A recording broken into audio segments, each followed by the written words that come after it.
Finally మనకి Google AdSense నుంచి payment అనేది వచ్చేసింది మన ఛానల్కి.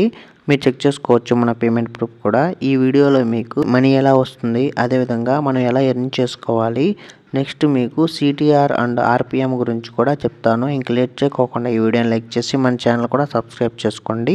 మనం యూట్యూబ్లో ఎర్న్ చేసిన మనీ గూగుల్ యాడ్సెన్స్కి సెండ్ చేయడం జరుగుతుంది. గూగుల్ యాడ్సెన్స్ నుంచి మన బ్యాంక్ అకౌంట్కి మనం ఎర్న్ చేసిన అమౌంట్ని ట్రాన్స్ఫర్ చేయడం జరుగుతుంది. ఈ విధంగా మనకి పేమెంట్ అనేది వస్తుంది. వన్స్ మన ఛానల్లో $100 కంప్లీట్ అయిన తర్వాత మాత్రమే మనకి పేమెంట్ అనేది వస్తుంది. వన్స్ మనం $100 కంప్లీట్ చేసిన వెంటనే మనకి మెయిల్ వస్తుంది, చెక్ యువర్ రీసెంట్ పేమెంట్స్ అని. 21 నుంచి 26 లోపల మనం ఎర్న్ చేసిన అమౌంట్ అనేది మన బ్యాంక్ అకౌంట్లో క్రెడిట్ అయిపోతుంది. ఈ విధంగా మనం ఎర్న్ చేసిన యూట్యూబ్ అమౌంట్ అనేది మన బ్యాంక్ అకౌంట్లోకి వస్తుంది. ఇలా మీరు కూడా ఒక ఛానల్ క్రియేట్ చేసుకొని సింపుల్గా మీరు యూట్యూబ్ నుంచి అమౌంట్ అనేది ఎర్న్ చేసుకోవచ్చు.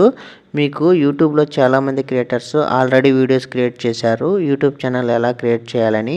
ఆ వీడియో చూసి మీరు కూడా ఒక యూట్యూబ్ ఛానల్ క్రియేట్ చేసుకొని అమౌంట్ అనేది ఎర్న్ చేసుకోండి. నెక్స్ట్ మనం సిటిఆర్ అండ్ ఆర్పిఎం అంటే ఏంటో చూద్దాం. ఆర్పిఎం అంటే మనకి 1K వ్యూస్కి మనకి ఎంత అమౌంట్ జనరేట్ అవుతుందో చెప్పేదాన్నే ఆర్పిఎం అంటారు. ఇక్కడ మీరు చెక్ చేసుకోవచ్చు, నాకు 1K వ్యూస్కి 222 రూపీస్ అనేటివి నాకు జనరేట్ అవుతుంది. మనం చెక్ చేసుకోవచ్చు. ఇక్కడ మనం అప్లోడ్ చేసే వీడియోని బట్టి ఆర్పిఎం అనేది చేంజ్ అవుతూ ఉంటుంది. నెక్స్ట్ మనం సిటిఆర్ అంటే ఏంటో చూద్దాం.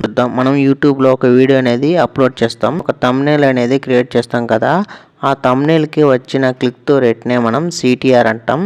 చాలామంది క్రియేటర్స్ మనం సిటిఆర్ అనేది ఎక్కువగా ఉండాలని చెప్తూ ఉంటారు, కానీ అవసరం లేదు. మన వీడియోలో కంటెంట్ క్లియర్గా ఉంటే మన సిటిఆర్ తక్కువ ఉన్నా కానీ మనకి వ్యూస్ అనేవి ఇంక్రీజ్ అవుతూ ఉంటాయి. ఇక్కడ మీరు చెక్ చేసుకోవచ్చు, నాకు క్లిక్ టు రేట్ వచ్చేసి జస్ట్ 3.2% ఉంది. అయినా కానీ ఇక్కడ నా వీడియో అనేది బూస్ట్ అవుతుంది, మీరు చెక్ చేసుకోవచ్చు ఇక్కడ. కానీ మన వీడియో వైరల్ అవ్వాలంటే మనం కన్ఫామ్గా మన సిటిఆర్ అనేది బాగుండేటట్టు చూసుకోవాలి. ఇలాంటి latest genuine money earning videos కోసం ఈ వీడియోని లైక్ చేసి మన ఛానల్ కూడా సబ్స్క్రైబ్ చేసుకోండి.